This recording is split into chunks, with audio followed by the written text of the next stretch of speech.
Hello, everyone. My name is Christia Moby, and I work in the product division with Extrol. Welcome to today's webcast. I will be the moderator for this event. Today's session will review a value-based approach to delivering radiotherapy by Dr. Julya Zuenkova. Changes in cancer care are driving a demand for improved outcomes at a greater efficiency and reduced cost. Dr. Zuenkova will describe the use of X-rays for operational efficacy and how these treatments further advance patient adherence and improve skin cancer patient pathways for greater quality of life and shared decision-making. Dr. Zuenkova is a member of the Association of Healthcare Managers in Oncology and the Society of Healthcare Management and Public Health. Thanks again for your attention, and with that, I'll hand it over to Dr. Zuenkova. Hello, my name is Julya Zuenkova and I'm a healthcare manager and a faculty teacher. Today we will speak about the popular concept which many of you might know, value-based approach. Healthcare should be driven by a constant focus on delivering outcomes that truly matter to patients. But how does value-based concept accomplish the radiotherapy? For the last 3 years, I have implemented value-based approach in a number of radiotherapy departments, and I'm happy to share my experience and insights. The definition of value in healthcare is outcomes that matter to patients divided by the cost to achieve these outcomes. This definition was introduced by Michael Porter and Elizabeth Teisberg in their book, Redefining Healthcare, a work that launched the entire field of value-based healthcare. In this value ratio, the outcomes designs condition-specific results that matter most to patients, such as function recovery or quality of life, while the cost applies to the total spending for the full cycle of care. Accordingly, if outcomes that matter to patients are not improved, the resulting value is low. This definition applies to the entirety of the care pathway, from primary to secondary to tertiary care, including post-hospital care for patients affected by a single or multiple conditions. However, today's healthcare quality is heavily focused on process measures, and despite efforts to introduce guidelines and checklists, providers vary in processes and outcomes to a remarkable degree. Clinicians already deal with various outcome indicators such as blood pressure or cancer recurrence rate. These clinician-reported outcome measures are mostly obscure to patients, whereas patient-reported outcome measures cover issues such as pain after surgery, recovery time before returning to work, and the patient's appearance distress. Patient-reported experience measures are not classified as a healthcare outcome measure, rather as a process measure. They evaluate the level of patient satisfaction in terms of assistance and comfort over the care cycle, such as room cleanliness or interaction with caregivers. While PREM are useful for healthcare provider assessment, they reveal little about patient healthcare outcomes. The value-based approach measures outcomes at the level of patient's medical condition, making it possible to compare treatment options and inform patients about treatment choices. In the case of non-melanoma surgery, is not only the treatment option. Non-invasive approaches can be appropriate in many cases, but to make an informed choice regarding their treatment options, patients need to be able to compare outcomes of each possible path and select the one that seems the most appropriate for their personal situation. Let's look how radiotherapy can create value to non-melanoma skin cancer patients. Non-melanoma is the leading type of skin cancer all over the world. Every third cancer diagnosed is a skin cancer. Globally, there are around 2 to 3 million of patients. Based on Global Cancer Observatory, the morbidity of non-melanoma skin cancer varies depending on country, and highest is in Europe.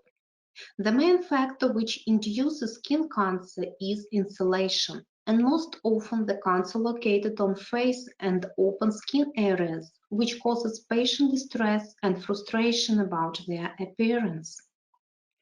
How healthcare provider could add value to such patients? The starting point for achieving value is to provide all possible care options for the patient. NCCN clinical guidelines provide several options, but usually clinicians offer only one to the patient. Some can offer two options. The real value-based approach is to provide all possible clinical options to the patient and give him or her a chance to choose. Normally, there are four main options for non-melanoma skin cancer: superficial X-ray therapy, surgery excision, photodynamic therapy, and topical creams. Surgical excision is the beloved choice for many clinicians because of low recurrence rate, fast patient discharge, and low costs. But it leaves scars and can be painful for a patient. As skin cancer is usually located at the face and many of patients are women, such approach doesn't really suit their values. Clinicians, based on their decision on the evidence-based medicine and arguing for low recurrence rate associated with surgery incision. But the best treatment is not necessarily the only that has proven to be the most effective in randomized clinical trials, but rather the one that satisfies a particular set of specific individual circumstances and corresponds to the preferences and priorities of the patients. So patients should have choices, and their choice may differ from what clinicians see. The next important side of value-based healthcare is patient pathway.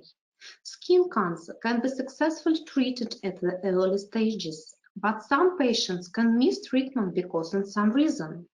These so-called missing cases fall into two groups of patients. Patients who never access care because of geographic or other barriers to accessing care, and patients who were diagnosed but escaped treatment because the treatment method does not suit their preferences. The patient pathway analysis methodology was developed to better understand the alignment between patient care seeking and service availability. Patients need to have easy access to all treatment modalities. Point of care which has single coordination point, all available diagnostic and treatment options according to clinical guidelines, interdisciplinary interaction and focus on patient is much more competitive and profitable while providing better clinical outcomes. What is next? Effective communication between doctor and patient at all stages of radiotherapy treatment is an important condition for patient adherence to therapy. Shared decision-making is now becoming a quality indicator. Our research shows that women and younger patients prefer radiotherapy rather than surgery because of the cosmetic results. Patients may have different criteria to what quality health care is. While clinicians is focused on just a Cox stage, cancer location, or tissue sensitivity, patients may bother about treatment schedule or procedure comfort, pain, or whether she or he can continue walking between treatment sessions. Some patients have hidden concerns and some don't want to be involved in the decision-making, while afterwards could demonstrate negative patient experience and leave negative feedback or complaint. Our research shows that older patients and men are less likely involved into decision-making. Such patient requires to pass special questionnaires to reveal their attitude and treatment preferences. In our research, we measure patient-relevant outcome measures with the FACE-Q skin cancer module. It's a series of validated questionnaires developed by the Memorial Sloan Kettering Cancer Center. The questionnaire helps to reveal patient appearance distress. We accept that those who get 50 and more scores are highly concerned about their appearance, so they were referred to the radiotherapy, to the superficial X-ray therapy. And 3 months after, we evaluate do they satisfied with their choice. And the result shows good treatment choice satisfaction rate. Hidden concerns and fears is sometimes the reason why patients, even if they have all indication for radiotherapy, refuse to use it and choose some other treatment modalities. That's why it's very important to communicate with patients and anticipate his or her fears. With the in-depth interview, we studied 118 patients who were referred for radiotherapy. They were with non-melanoma skin cancer, mesothelioma, and sarcoma Kaposi. Can you believe that approximately 91% of patients are concerned about safety of radiotherapy and know that precise energy delivery could provide better safety outcomes? Cosmetic outcomes are the third most common requirement in our group. The last but not least, healthcare providers are responsible for the patient adherence. And adherence in radiotherapy treatment is extremely important. Research shows that interruption in the course of radiation therapy may threaten disease. Unplanned interruption in treatment are associated with the poor rates, shorter overall survival. Interruption of treatment during the course of radiation therapy could be provoked by several factors, including social, demographic, economic, and education. Identifying the values of patient and effective communication between the doctor and the patient at all stages of radiotherapy is important for patient adherence and compliance. As a result of our research, we developed a patient-oriented algorithm of communication for the patient referred for the X-ray therapy. This algorithm includes greeting the patient, informing about the disease, how severe it is, what complication could be, informing about the treatment method, planned result, and possible side effects, informing about possible sensation during the procedure, whether it will be painful, how comfortable the procedure is, informing about the methods of preparation for treatment and means of care during the course of treatment or after, informing about the timing of the start of the course of radiotherapy, the duration of the course, schedule and regime, and informing about additional expenses if applicable. So the basic principles of patient-oriented approach are listed on the slide. These are treatment comfort, interdisciplinary approach, emotional support to the patient, respect patient values and needs of the patient, continuity of treatment and diagnostic process, keep patients' communication with the environment, patients' awareness of all treatment options and details, accessibility of all possible medical care for the patient. Of course, there are lots of benefits of implementing the value-based approach. The benefits can be divided for the public healthcare center and for the private healthcare sector. So, the public healthcare could have the following benefits. It's first of all patient adherence, which can decrease the costs. It's a less complaints from the patients. It's a resource optimization and of course more easy healthcare planning. And of course the private clinic also can have lots of benefits. It's a patient loyalty because they can choose different modalities. It's a competitive capability. It's a patient satisfaction. It's a reputation and reliability and reasonable investments. So, what could be the take-home message? Value is about collaboration, integration, and communication. Creating value makes the healthcare provider profitable and demonstrate better outcomes. Today, clinical leaders and providers are taking activities to implement value-based approach and take all possible action to involve patients. Patient outcomes have the potential to introduce a universal language that stakeholders can use to evaluate the success in healthcare. Thank you very much. Thank you, Dr. Zuenkova. Dr. Zuenkova, I do have a couple of questions coming in here. You addressed this during the presentation, but I'd like to still pose this question. What are some of the reasons that patients prefer radiosurgery besides cosmetics? What are some of the other reasons that patients prefer radiosurgery? I mean, excuse me, radiotherapy. Thank you very much, Christy. Yes, of course, the first reason is cosmetic result. And the other reason is, of course, some patients don't want to have pain. Even during the surgery, if the patient have anesthetic, they have some hidden fears and they want to have radiotherapy because they understand it's painless, it's comfort, so the patient just lay on the couch and it's very easy for the patients. Do you see any differences in radiotherapy, surgery, the treatment method by country? You showed some of the statistics on non-melanoma skin cancer at the beginning of the presentation. In your research, have you seen any differences by country on patient preferences? Yes, it's a very interesting question. In fact, it mostly depends not by country, but it depends on the certain centers. Yes, for example, in multipurpose hospitals, sometimes patients know about radiotherapy and opportunities of X-ray therapy. And the patients in the oncology, big oncology centers, they sometimes don't get the radiotherapy because the doctors, radiotherapists, are more focused on some severe oncology diseases.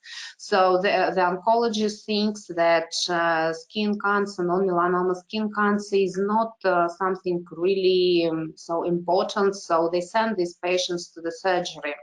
And the best results, of course, there are between some oncodermatology centers which are more focused on treating just patients with oncodermatology diseases. So based on our research, we have identified 3 different types of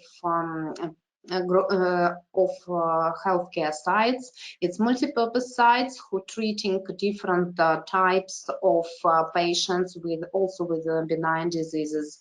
We also identified the other big one is just oncology, which used X-ray therapy for treating for orthovoltage and superficial treatment. And the most effective are one who treat oncodermatology with just superficial radiotherapy.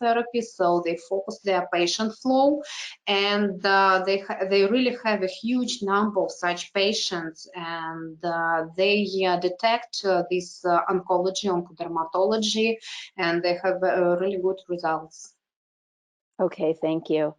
What do you see in those 3 practice areas? What do you see as the split in the practices with regard to surgery versus radiotherapy? Is it 50-50? Is it, does it depend? What are some of the considerations? Yes, we have measured this proportion in the center, which was focused just on oncodermatology patients, and we have about 65% of the patients go for radiotherapy, so they prefer radiotherapy, and there were clinical indications, and about 30-35 go to surgery, and about 5 to 10 go for photodynamic therapy or some other treatment. Okay, thank you. And there is another question coming in. How is the value-added approach related to MDT meetings prior to patient treatment? So in our research, we could not use really the cost analysis because, for example, in Russia, normally, yes, we need to use standard method for calculation, quality adjusted life year. And in some countries, there is no methodology and approved tariffs for conversion the health into utility.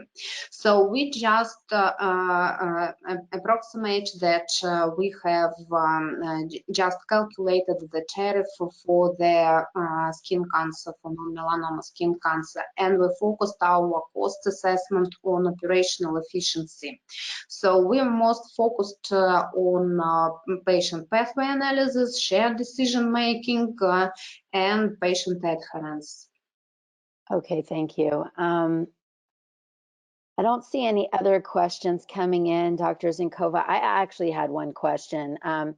Why do you think patients are concerned about safety, the safety of radiotherapy in your experience? Is it a matter of patient education, especially with precise delivery, as you mentioned? Yes, exactly. The patient, especially patients who live in the big cities, on some reason they are more educated. Sometimes they come to the doctor and they know everything about his or her diseases, about the treatment methods. And in fact, some patients are really ready for the shared decision making.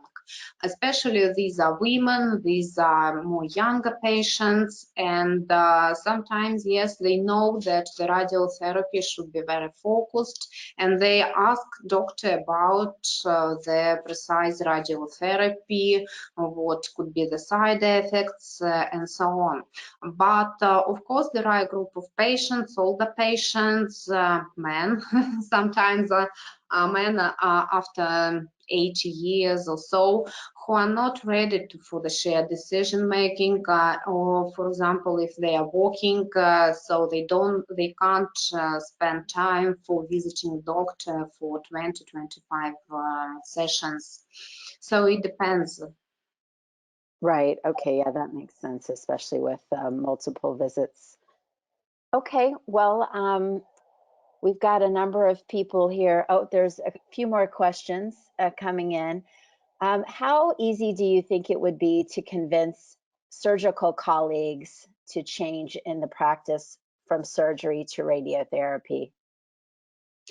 Yes, it's, I think, the most important question because, yes, there is a difference radiotherapist and between surgeries. And in our experience, it was very interesting experience because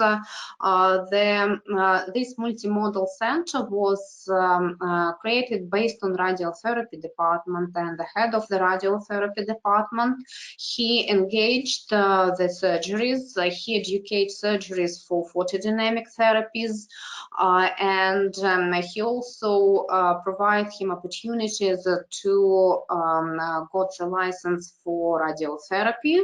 So these doctors are becoming the multimodal doctors, so they can use different modalities, they have different options for treatment, and these doctors consider that they bring value to the patients and they have satisfied patients. They can offer patients different choices, and in fact, our hospitals who are focused just on non-melanoma skin cancer, they are very profitable because it's a huge number of patients. Sometimes we don't see these patients because they go to surgeries or they don't go to the specialized clinics, and this huge number of patients, it's unsatisfied patients, patients with a low adherence. And when we see that the adherence of the patients increased and more chance to detect the cancer, it's so the doctors start to see the results of their work. Okay, thank you. There is an attendee with a follow-up on your previous answer. Do you think that the percentage of choices would differ if the MDTs were operational? Sorry, could you repeat? The question is back to the one about the value-added approach related to MDT meetings prior to patient treatment. The follow-up is, do you think that the percentage of choices would differ if MDTs were operational? It depends on the center. It also depends on how the work is organized. It depends on the morbidity in the certain region. So yes, I think that for the radiation, many patients, especially in the big cities, they prefer radiation therapy. Why so? Because they have more opportunities to follow their work and to use sessions, so they don't need to be administered to the hospital, so they can combine with their work, with their daily routine and so on. Okay, next question. Do you have MDTs, and do you use the MDTs to discuss cases and optimize treatment pathways? Yes, of course, we use it, and we try to implement it for other hospitals, but it's very important to adopt the model of value-based approach for depending on the type of the organization, depending on the region, depending on the size of the organization. So it should be a very flexible model anyway. Okay, thank you. Dr. Zuenkova, I think that's the final question that we have coming through, and we're also almost up on our time, so that was good timing. Thank you so much today for your presentation. We really appreciate everyone's time and attention. On behalf of Extral, again, thank you, Dr. Zuenkova, for your time today, and I wish everybody a great rest of your day. And with that, I'll conclude the session. Thank you so much. Thank you very much. Goodbye.